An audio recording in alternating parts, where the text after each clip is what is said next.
Hello, everyone, and welcome back to the Rundown, where we talk about 2A news and conservative views. I will be your host today, Craig DeLuz, coming at you from the West Coast, the left coast, behind the Iron Curtain, otherwise known as the Sierras. But as we all know, I do not do this program by myself. That's right. My name is Mike Piwowarski, coming to you live from the East Coast, the coast with the most, from the co-host with the most here on the Rundown. 2A views and conservative news. And Craig, happy Man Love Thursday to you. Man Love Thursday? I thought it was Thirsty Thursday. Oh, Thirsty Thursday. I'm sorry. I'm telling Army stories with our next guest, and Man Love Thursday was on my brain. Oh, sorry. I thought you were celebrating Pride Month or something. Oh, yeah. You should see. I'm wearing my rainbow underwears right now. Yeah. Nice. So tell you what, before we get into our guest, let's do a quick shot. Let's go right into it and do a quick shout out to our sponsors. Let's do it. Let's say hi to our good friends at Hitman Industries. That's hitmanindustries.net. Hitmanindustries.net. Odds are, if you've got yourself an AR in the past 5 years, you got one of their barrels and you don't even know it. Well, now you could buy from them direct for your next barrel, for your next AR build, or rebarrel your current AR. That's hitmanindustries.net. California Republican Assembly fighting the good fight behind enemy lines. Now you can take part in California's future today. Please do the California Congressional 6th District while you're at it. Hog Holsters, HAWG holsters.com. That's hogholsters.com. You get the best tactical concealed holsters on the market. Use the discount code The Rundown, all one word, all caps, no spaces. That's hogholsters.com. And if you want some awesome field gear, walking gear, hiking gear, hunting gear, whatever it may be, get your butts on over to uscombatgear.com. That's right, folks. These are our sponsors. They bring us to you so that we can bring you to them. So do us a favor, do them a favor, do yourself a favor. Visit them. You can find the links to their websites in the description to this program. Go there, spend some money, and make sure you tell them that the guys over at The Rundown sent you. All right, now, Mike, we have a special guest with us today, and we're hoping to kind of do this as a regular thing on Thursdays to have a guest. So with that, I will give you a moment to go ahead and introduce our special secret guest. Our special secret guest, yes. And it's a pleasure. He's become a new friend recently, and it's a pleasure to have him on the program. He is Brent. He's a retired Delta Force operator, and he's currently the owner and proprietor of First Responder Coffee Companies. Welcome to the program, Brent. Thanks so much for having me, guys. I really do appreciate it. Appreciate what you guys do, getting out the good word for 2A news and conservative views. I do appreciate that. Well, we appreciate having you, sir. Vote most definitely. So do me a favor. Tell us a little bit about your story. I mean, how does one become a Delta operator? Yeah, and he took a rather odd path. Yeah, that is. So the first thing you have to do is, once you're in the Army, you have to become a certain rank, have so many years within the Army, and we generally recruit from within Special Operations. So, being a Green Beret, a Ranger, a SEAL, a Marine Raider, we recruit from those pools basically to make an all-star team for a Tier 1 unit. But now, Brent, you joined as an air defense artilleryman, which is a very odd path to get there. Normally, from what I know, getting to special ops or into Delta Force, you guys are, you start off as an infantryman, maybe a ranger, maybe in the cav, that kind of thing. But to come from ADA, that was a hurdle to jump over to begin with. Absolutely. I haven't done the research on that, but it's probably a safe bet to say. In fact, it was, I wouldn't say worse than that. I was air defense, ADA, air defense artillery, within the National Guard. So I don't think it's a long leap to say that I was the only air defense National Guardman to go to the Delta Force in my career. So I took a strange path. I went from ADA, so I joined after 9/11. Had no intentions of joining the military. Always came from a very, conservative Christian household that ran a small business. And I just was going to work in the small business. But 9/11 happened, and so my life, like so many others, were altered that day. I joined the military. I didn't have any idea of what I wanted to do. So the recruiter said, "This is where we need people."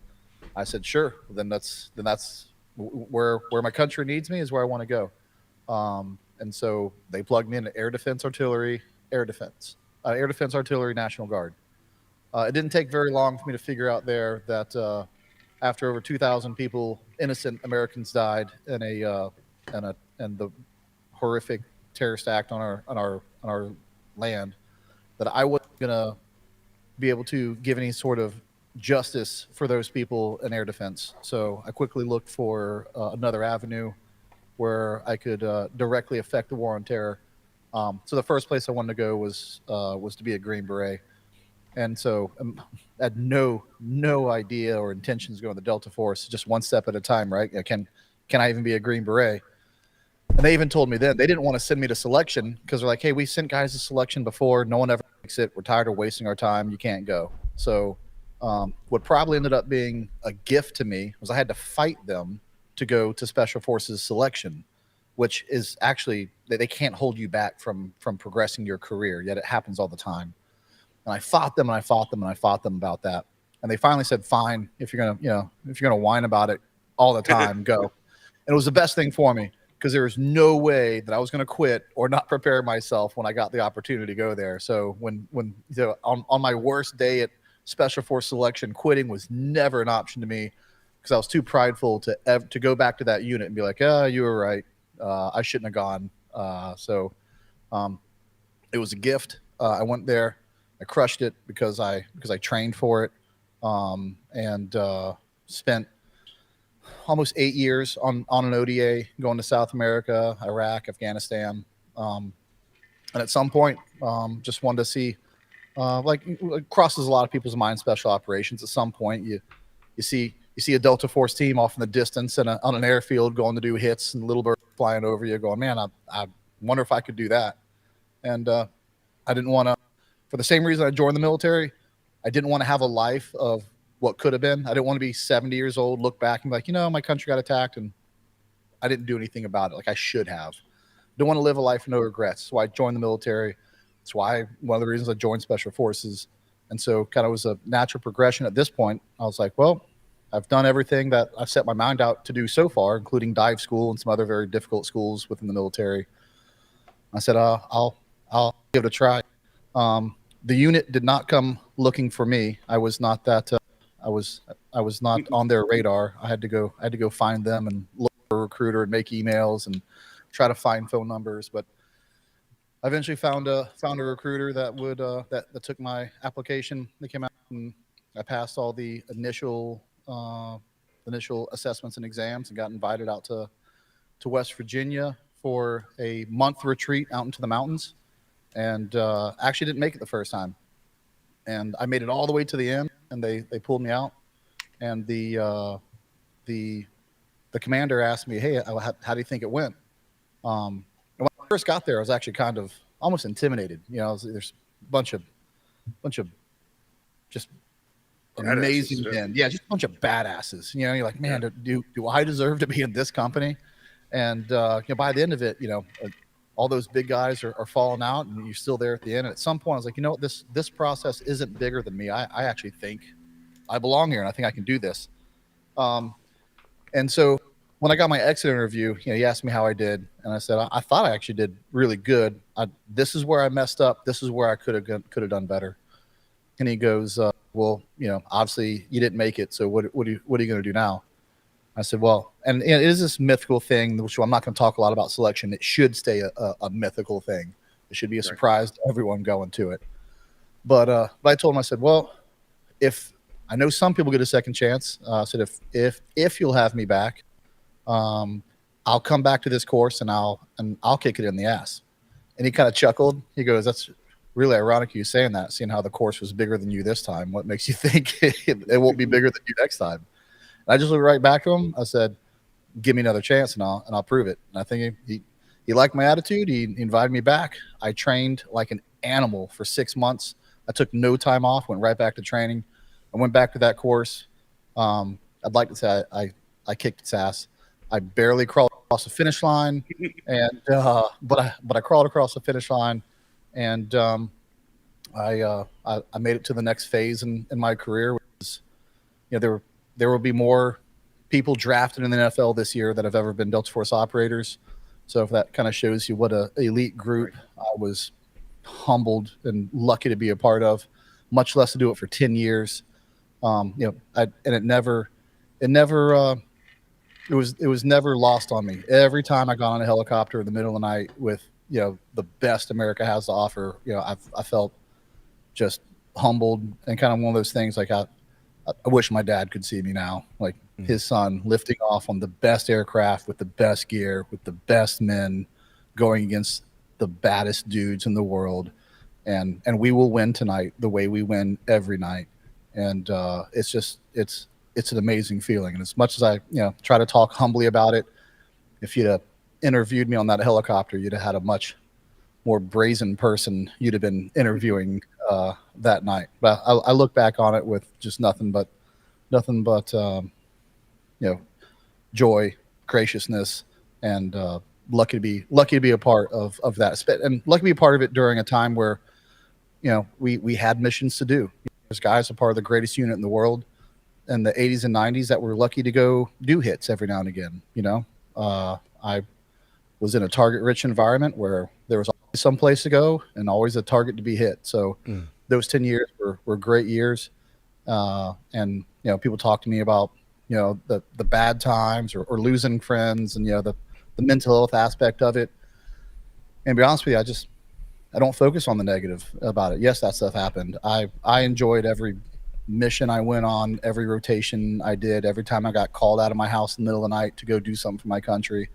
I absolutely loved it to its fullest, and until the ride was finally over. And at 20 years, with 4 kids, and 4 kids that have been to more funerals than any kid should, and kids that know their dad has come back shot up from missions and in a hospital, wondering if daddy's going to come home next time. At 20 years, I said, well, we'll close this chapter. It was a great chapter. My team time was over anyway, so I went on to the next chapter of my life. But yeah, that's there's a Reader's Digest version to my career. How do you get from it's the next chapter of your life to running a coffee company? As always, and I say this, and most people's lives can. You can take your life in five-year increments. And I was an 18-year-old working in a feed store. You just said, hey, 5 years from now, you're going to be in the military. I'd have been like, no way. And 5 years from there, I'm in air defense. You're going to be a Green Beret, in 5 years from now. I'm like, no way. And then 5 years later, I'm in the Delta Force. And then 5 years later, I'm in Syria. And we didn't even know Syria was going to be a war. And then if you'd told me a couple years ago, hey, you're going to get out of the military at 20 years, which I had no real intention of even getting out of the military at 20 years, and say, 5 years from now, you're going to be running a coffee company for first responders. I'd have said, that's crazy. But as the saying goes, if you want to make God laugh, tell him your plans. And and here I am. And how that came about was after I got out, I had to figure out what I was going to do when I grew up. And kind of fell into this job of training SWAT teams. And so I went around the country training SWAT teams, and sometimes I'd train them for free because they'd call me looking for prices, and they'd say, okay, we just want to get it in next year's budget. And I'd say, well, if you guys are looking for training and you can't afford it until next year, I'll come out and give me a couch to sleep on. I'll come train you guys. So that type of passion, for our first responders, and training them, and see, after working with them, to see like they're just amazing guys that give their all day in, day out, and to be smeared the way they are in the news, it just kind of gave me a compassion for first responders and to help them. And as great as my career is, and the things I did for my country, if something happens to my wife and kids, the Delta Force isn't coming to save them or help them out. First responders are firemen, EMS, police. So that is where I'm going to invest. And so I had to figure out a way how we were going to I wanted to raise money for first responders. And I was going to start a nonprofit. And then I realized I don't like asking people for money, and apparently that's a staple in a nonprofit. You have to ask people for money. And, Yeah, that's kind of a thing. You kind of got to be okay with asking people for money. right, and just not built that way. I didn't want to ask anyone for money, so I said, you know what, these guys, they're a massive, from a business perspective, they're a massive audience that drink, a unbelievable amounts of coffee. No one's catering to them, so let's provide them a product they're already using, and give back to them through that business venture. So, in that aspect, First Responders Coffee Company was born, and we've opened up in November of last year. So we're still fairly fresh. Yet we've donated $8,000 of our own money and raised another close to $15,000 for first responders. So our short time in this realm, very proud of what we've done. We're growing every month as a company. To be honest with you, I can't wait to continue to grow the company, because those numbers of giving will also grow, and that's the reason we started it. Yeah, when you were doing your training of the SWAT teams, that was right in the midst of, the worst our country had to offer, with the defund the police, programs going on as well. So you got to see how underfunded these people were, and as first responders, just lack of training, lack of equipment, and everything else. So, I mean, it's like you said, it's timing. And, if it had been 20 years ago, you tried to get into this, that was when we were funding the police, 9/11, when they were the heroes. But it works out as well. And now, Brett, when every bag you sell or every K-cup you sell, what a cut of that goes straight to first responders? Correct. So we don't say a certain percentage of our profits go to, because we're still a startup. We don't we don't got to pay the bills. That's right. We don't even make money certain months. So that means that I wouldn't have been able to give anything yet. So we don't say that. We say 20% of everything that leaves the store has a ear tag of it towards first responders. So that's how we're able to give to first responders. And people have told me, hey, that's too much. You can't give that much. Like do 10%.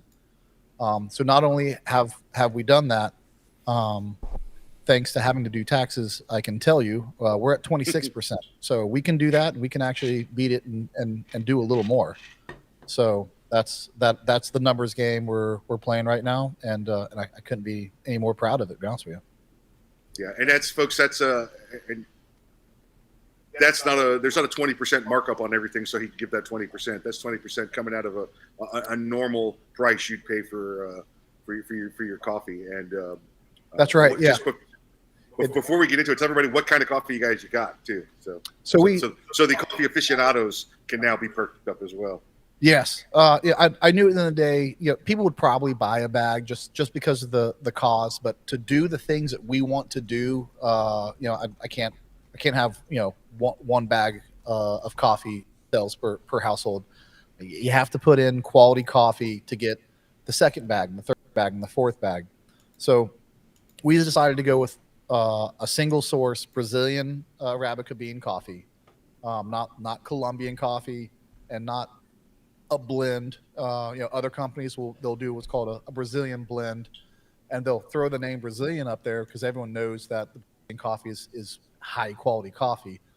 But the rules for coffee is really odd. So if you say Brazilian blend, you would assume that blend is over 50% at least Brazilian beans, but that's just not how it is. It can be a much smaller percentage. You can still lead with Brazilian. So we decided not play word games and go straight to high quality coffee. It's 100% Brazilian Arabica beans, and what's important about that is the smooth flavor comes from the low acidity beans that Brazil makes. The soil is very low in acidity where they make where they harvest the beans. That low acidity soil transfers over to the beans and through the process and all the way to your cup of coffee. So the smoothness of the taste comes from the low acidity. And if you're one of those guys that drink 3, 4, 5 cups of coffee, that low acidity, your body will thank you for that as well. So we're very different from every coffee company, and that and the fact that the type of beans we use, the quality of beans we use, the amount that we give back, and for the really the clientele that we cater to. So we some people say, the coffee industry is a very kind of convoluted market. Brent, why would you go into that space? And for all those reasons I just told you, that space that we're operating in is wide open. Well, you know what I like about it is it's a great way for people to give back and help people with a product that, quite frankly, they use every day. Exactly, and that's another thing that I liked about it. I don't have to sell you something you don't need, that you don't use. You I need use it. coffee. That's Let me right. You tell you, use I it need coffee. anyway. Right. So it just allows you to, which I think we're actually doing a better job of here in the last couple years. I think we've awoken a relatively quiet majority of our country who usually just goes, I'm not looking to cancel anything. I'm not looking to go out of my way to support one business or the other. I just go to work. I live my life. Ask Bud Light if there's a part of this country that now cares who they buy their products from. So in that aspect, it's again, you can actually decide, and with your money what you're already buying, who to support. My favorite blend that they have is the tier one. I don't know if you can see on the top there, caffeine infused as well. So Caffeine infused. If regular amount of caffeine is not enough for you, they got extra caffeine available for caffeine you as well. infused. All right. Yeah. For guys tell like you me what. who could drink a cup of coffee and go to sleep, I need a little something else. All right, folks, look, if you're tuning in right now, you're watching right now, look, I know for a fact wherever you're watching, look, we can go as long as we want, and I know that on OpsLens, I know we have the whole hour. So we've gone into this a while, but I think it's about time for us to go ahead and get into the news. Brent, you cool with hanging around and talking some news? Absolutely. I'm not afraid to give you my 2 cents. Your 2 cents? Well, with inflation, that's worth less than a cent, right? That's right. Just so you know. All right, well, we're gonna go ahead and get into today's stories. All right, so our first story here, and this one comes from our good friend from the state of California. His office is right that way, a few miles. Gavin Newsom, the tyrant dictator, at least that's what he thinks, of California, has come out and said, you know what? I don't like this Second Amendment thing, this whole, right to keep and bear arms. So tell you what I'm going to do. I'm going to propose a constitutional amendment that will curb access to firearms. In other words, what he's saying is he wants to introduce an amendment to the Constitution of the United States that would actually raise the minimum age in order to purchase a firearm to 21, mandate universal background checks, and impose a waiting period on buyers and ban civilian purchase of quote-unquote assault weapons. All right, Brent, you're our guest. I'm going to give you first crack at this one. I don't know where to start with that. It's the head shake. You hear Mussolini said something, and your head shake. You just, what is this guy thinking? I've made this joke before, and it'll tell you everywhere. All you need to hear about this argument from me is, if only our founding fathers were smart enough. I wish they would have put something in the Second Amendment like "shall not be infringed," and we wouldn't have this massive debate. Yeah, right. Oh, okay. So it's and shall not is such a vague term, though. Such a vague term. Yeah, it's hard to interpret. And what exactly do you mean by that? Another thing I hate, the assault weapons. They intentionally use that term, making you think that everyone that owns that is going out assaulting people, which is the words have meanings. They're not assault weapons. In fact, the only two things these assault weapons are used for with legal citizens is recreational use and defense. It's the only two things they're used for. Well, what's interesting is there's such thing as an assault rifle, which is a fully automatic rifle that generally you either have to be in the military to have access to, or you have to have a special license in order to be able to have possession of. And that's not necessarily a license that's easy to purchase. Mike, you're the FFL, you're the industry expert. Am I correct on that? Yeah, there's many states that have actually outlawed the Class 3 firearms weapons. That would include assault rifles. But for the most part, you pay an extra $200 tax stamp. You wait 9 months to a year permission. And whereas, say, a regular AR-15 might run you $799, if you get one that has the happy switch on it, that has the full automatic or the burst capability, you're running in the area of $25,000 to buy that rifle. Yeah, the thing that gets me about this in particular is Gavin Newsom is just demonstrating a real lack of understanding of, one, firearms, number two, law and the Constitution and how it works, and then anyway. So here's the thing: a Constitution in general is supposed to be a fundamental framing of how the government works, and when you have a Bill of Rights, which includes amendments, those are fundamental principles of a society, right? Of what you say you're going to, what you believe in. A amendment is not supposed to include specific details like the age at which you can purchase a firearm or universal background, any of the stuff that he's saying that he wants in there. But what he's used to is what California has, right? California's Constitution is full of a bunch of stuff, half of which, I won't say half, maybe half is an overstatement, a bunch of which has been ruled by the courts to be unconstitutional, doesn't exist. Because they just decided, well, if we want it to be law, but we want it to be, if we want to put you on extra double secret probation, then we're going to make a constitutional amendment to do it. I mean, for example, did you know that English is the official language of California? Yeah, that's what our Constitution says. Yet, we have documents and everything in this country, in this state, that is translated into hundreds of different languages, and we consider it, if you require someone to speak English, that's considered a violation of their civil rights in California.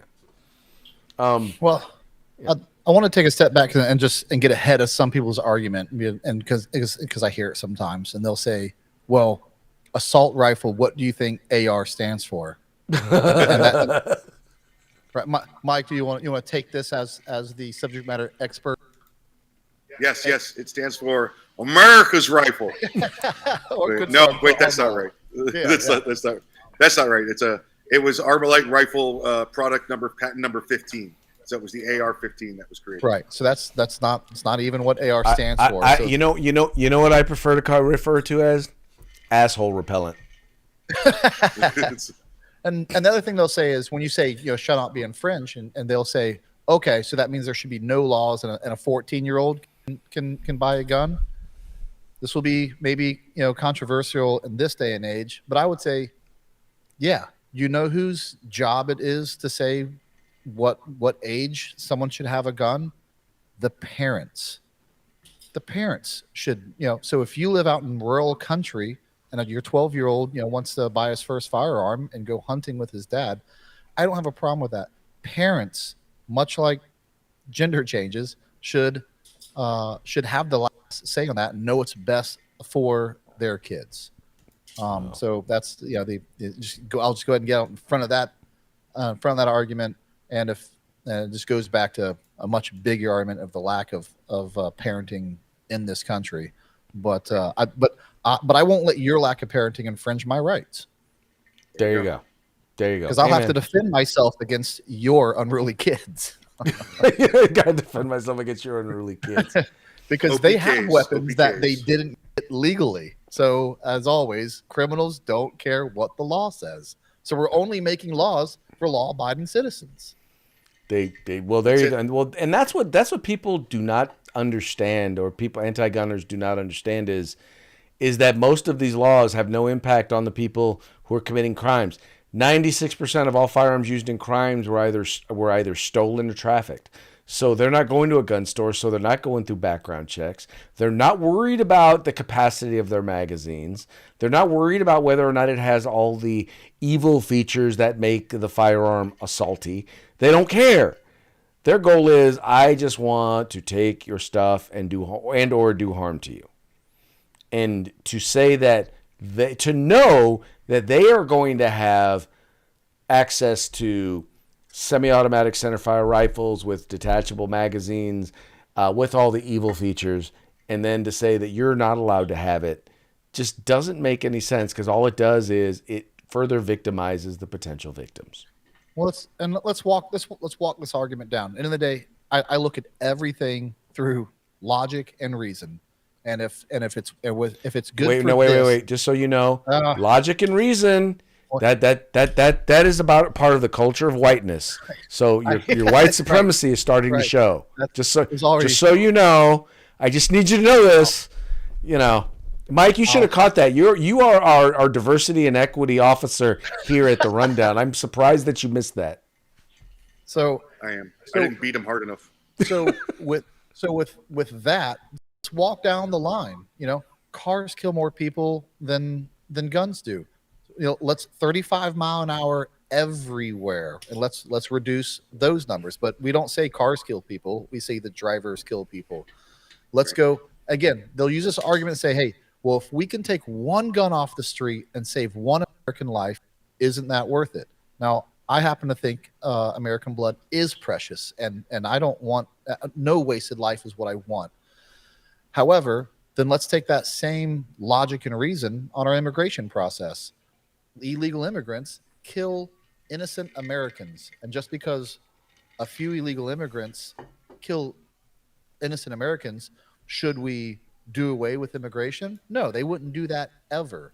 So why is it only in guns where a few of the bad instances paint the whole crowd? So it's the only topic that they do this with. Well, because it doesn't meet their agenda. It doesn't meet their agenda.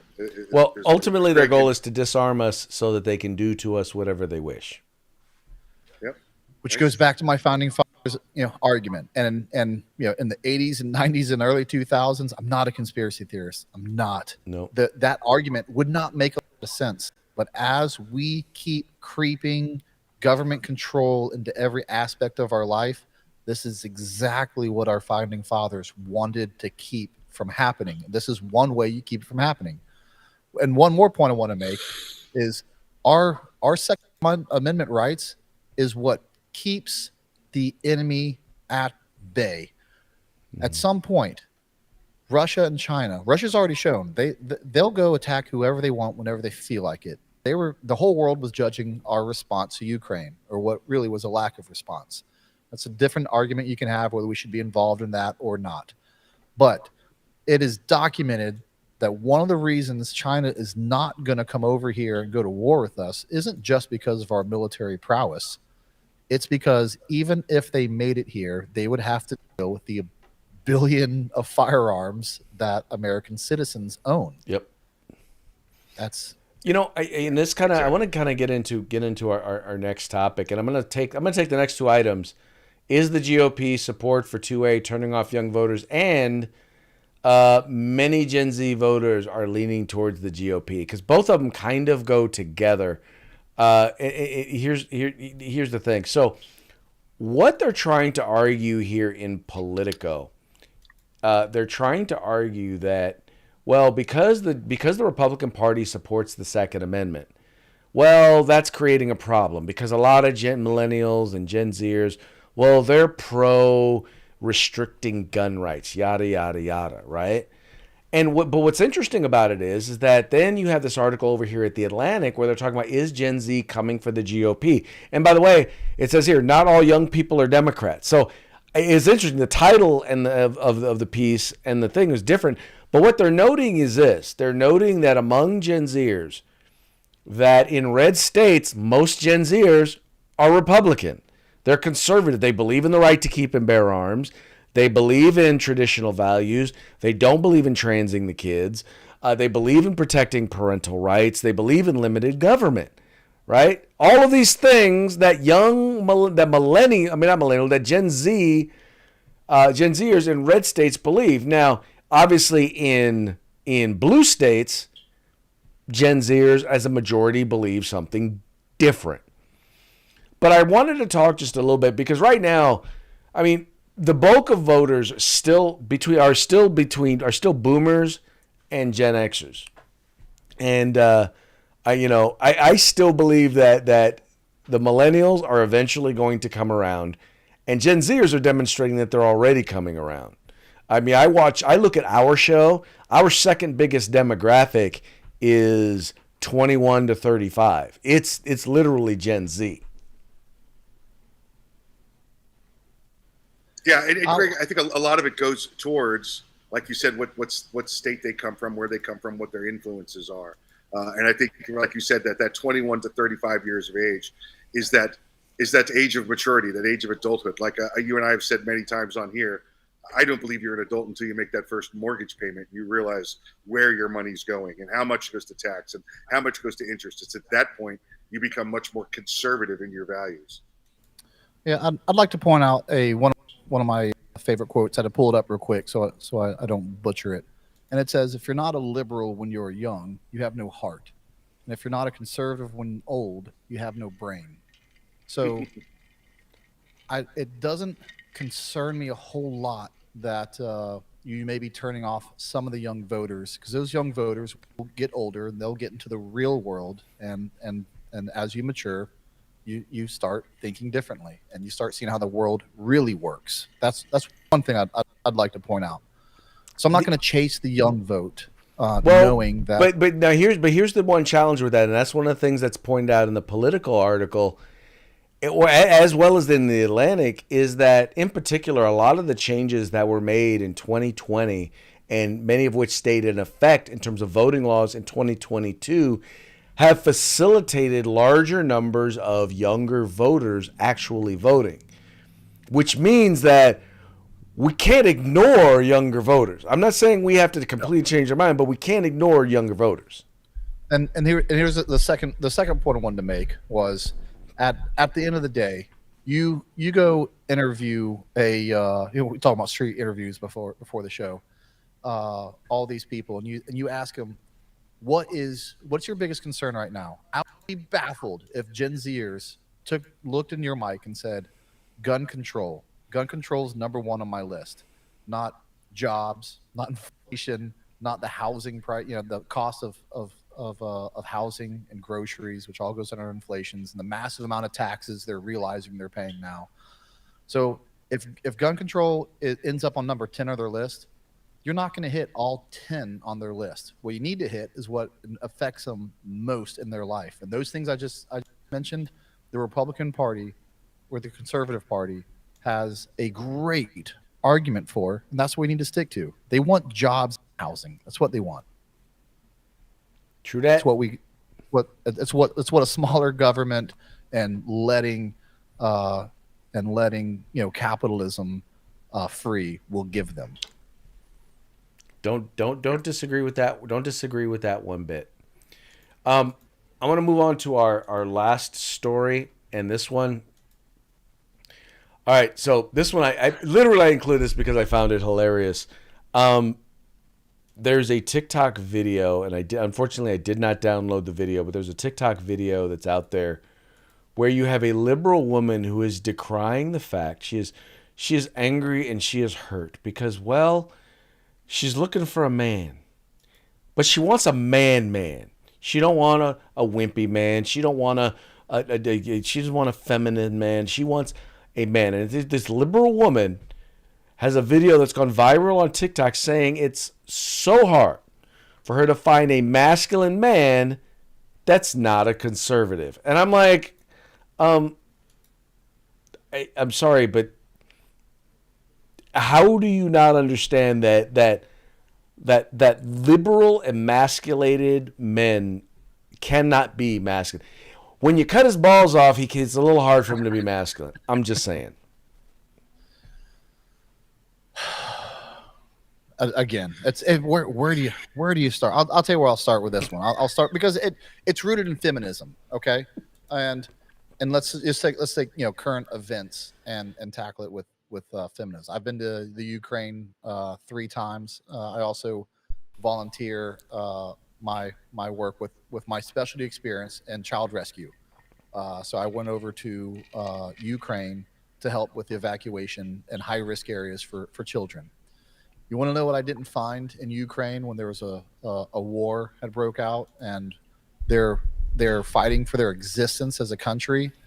Swimsuits where you could tuck and hide your stuff. Oddly enough, that was not their biggest concern. It was masculine pride gear. No pride stuff. Didn't see pride. I doubt there's a lot of pride flags flying in Ukraine right now. Drag queens. I'm sure there's tons of drag queens in Ukraine. They're just trying to fly their country's flag without getting that flagpole bombed or mortared or hit by artillery. Toxic masculine Ukrainian men are pushing towards the front line and dying in massive and at record paces, and that's who. That at the end of the day, that's what a culture has to have. You can't remove that from this culture, or you will remove the United States from this map at some point. So yes, they can. It's more of an espoused value. They can say that's the type of guy they want, but then again, reality hits them, and they come to find out what they were told was bad is kind of something is a necessity the whole time. Well, they've gotten to the point where they want to say that masculinity. I mean, there's one thing to call it toxic masculinity, but they want to point to all of masculine. Everything that makes someone masculine, they want to call it toxic. And I sit on a school board. You can see right here, Robla school board member. And one of the challenges that I see in public education is the feminization of education. And it's not so much that it's not that I'm not saying that we shouldn't create an environment where girls can grow and learn, but we've created in our society a thing where anything man is bad, anything woman is good, and we're going to make it real easy for women. We're going to make it real hard. We're going to design everything around the idea of helping women to be able to succeed, and screw our boys. Not to be kind of Catholic churchish. Yeah, that's the Catholic. Yeah. And I hear them still. Their message hasn't changed since since the beginning of feminism. If you talk to, I've heard some videos of some old school feminists, and the things they talk about, they have nothing in common with this new school feminism. They talked about just things that matter. And case in point, one of the things this old school feminist was talking about was like, hey, why are we celebrating when a woman does something a man does? That's not something to celebrate. It's already been done before. Do something that a man hasn't done or hasn't been accomplished yet as a woman. Those are the things we need to strive for and celebrate. And I couldn't agree with that any more. So today, as they continue to fight for women's rights, what right do I have as a man that a woman doesn't have?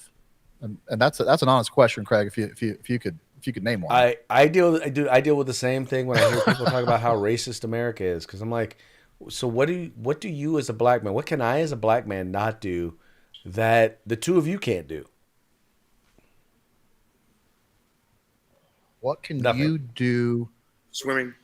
Use the N-word. I'm a pretty good swimmer, I will have you know.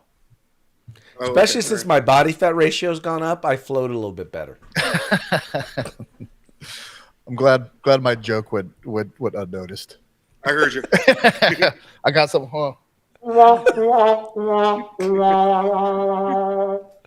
Besides, Well, that's the thing about the half a second or second delay. But it's and they're just and we've this and what these young people and minorities and even not minorities, which is even crazier about it, we have glamorized this victim or offended mentality that and we've raised those people like that's something to be proud of. I grew up in a single wide trailer on a dirt road. I was homeschooled. I don't have a college degree to my name, and if you're and everything I did, the military was something I earned. There's no special white guy loan to go get to start this business. So what you're saying is you were mobile homeschooled? Yeah, it's insane to think that I had a leg up on on someone else based on the color of my skin. It's just not true. Yet we perpetuate this this agenda and this theme, and we preach it to them. So of course they have this mentality. They've been told their whole life, it's not fair to you. You can't make it because of X, Y, and Z. Your problems are, and I don't think that's how we should raise our kids, the next generation. How unfair is that to them? How do you set them up for failure to tell them that your level of success, your ability to succeed in this society, isn't based on you, your talent, your success, your hard work? None of that. It's only if some person of another race, if some white man over at the government decides to let you be successful. That's the only way you can. How do you set? I mean, that's setting kids up for failure. Period. Yeah. Oddly enough, I actually told a story, of a very similar instance. I was from National Guard Air Defense, and I wanted to be a Green Beret, and I was told, you cannot be a Green Beret. You don't have the pedigree to be one. I could have taken everything they said and not tried to do anything better. I refuse to believe the narrative, and I believe that hard work will get me what I wanted. And guess what? It did. It wasn't anything special or magical. I wasn't white guy number 17 at selection. I was just, in fact, I still remember my selection number. I was 297. I was a number. When they go look at all the statistics, they don't even know my age, race. They know which white guy you are. You were. Well, they know which white guy number you were. I was. They knew who I was because I was in the front of all the races and ruck marches. They knew who I was because of my performance. There you go. Made them remember me. There you go. I have a problem with that, and we're perpetuating this. You tell a young person long enough that you cannot succeed, it will get in their psyche, and I think that's very unfair. And to be honest with you, and I think that's racist. I 100% agree. All right, well, hey, we're running a little over time, so tell you what we're going to do. We're going to go ahead and move on to our parting shots. Our parting shots are brought to you by Hog Holsters. You can find them at hogholster.com. Make sure when you go there, you use the discount code The Rundown, all caps, no spaces, just like it is right there. Make sure you do it just like it is right there, and get your discount today. All right, now this first one coming across. Well, here I'll go ahead and I'll just share this with you because we've been talking about Biden and his stumble. We've been talking about it all week. Well, there's new evidence that's out, and I think they figured out exactly what was going on. And that was when they noticed, and you see that Biden here is noting that then that sandbag said, "This is MAGA country." Cool hat, bro.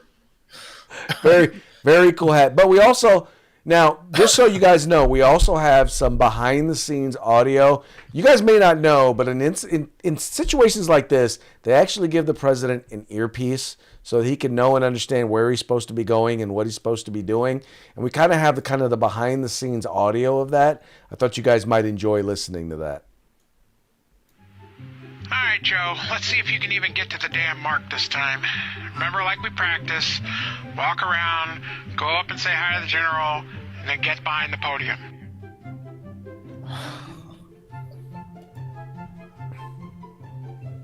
Yep, upstairs, careful. You know how you are with stairs. Okay, that podium, yes. Walk forward, say hi to the general, and stop. And stop. Where are you going? Not that, Joe. Oh, my God. Joe, go back to the podium. Joe. Oh, my God, this is so awkward. These poor cadets. Joe, to the podium. Could you? Yeah, thank you. Direct him to the podium, please. Come on. There you go, old man. Get up there. No, the podium, you idiot. Where are you going? Oh, God. You know, I hope something happens to you later. A few moments later. All right, go ahead and walk off the stage now, Joe. Whoa! What happened? Did someone push you? Invisible stairs? Where? There's nothing there, Joe. Too good. Oh, like- Too good.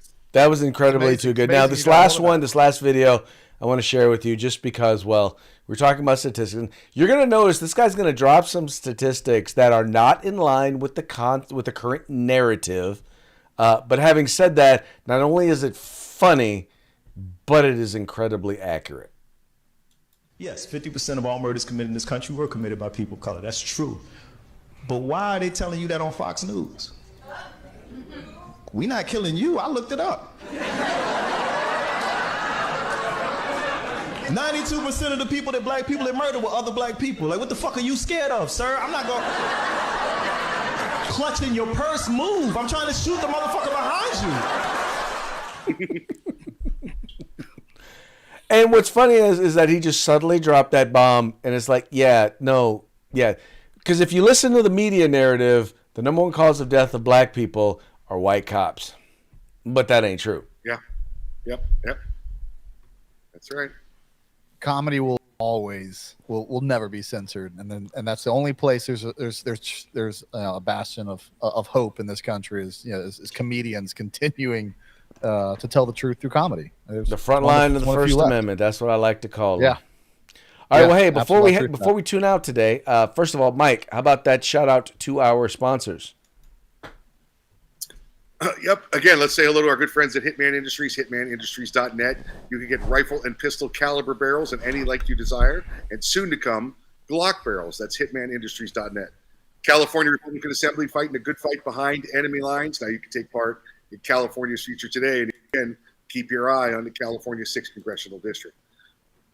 USCombatGear.com for any of the field gear you happen to need, hunting, hiking, fishing, whatever it is, whatever gear you need for outdoors. It's USCombatGear.com. And I want to thank our hosts today over at Lion Arms. That's LionArmsUSA.com, LionArmsUSA.com. And of course, First Responder Coffee Company. That's FRCCoffee.com, FRCCoffee.com. And Brent, please tell everybody else where they could follow you.